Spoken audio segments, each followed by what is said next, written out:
So I'm not gonna get all down on the floor with you, all right? So good. Here we go, stand by. All right, take it away. Hi, I'm Ron. I'm here to talk about the Coney Island wood right here.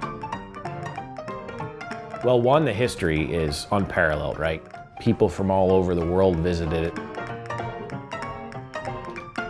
Aside from the history, the wood is amazing. It's all tropical hardwoods. It's Ipe and Angelique and Kumaru. It lasts a long time. Some of the wood's been down as boardwalk planks for 85 years prior to the hurricane.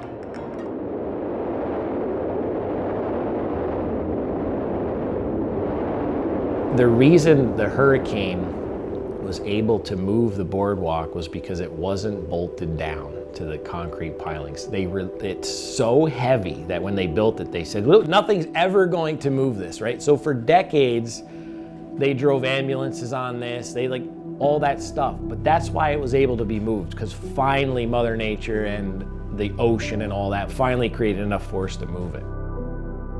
That billions of people can walk on it, and then it can be taken up and reused again and go into someone's home or around their home for several more decades is crazy to me. The town of Woodstock, which is right around the corner, they have some property where they have a public walk through the woods, and there was these bogs and marshes. This great architect friend of mine, Barry Price, he designed this boardwalk so it would go through the woods. We actually built the whole thing here in sections.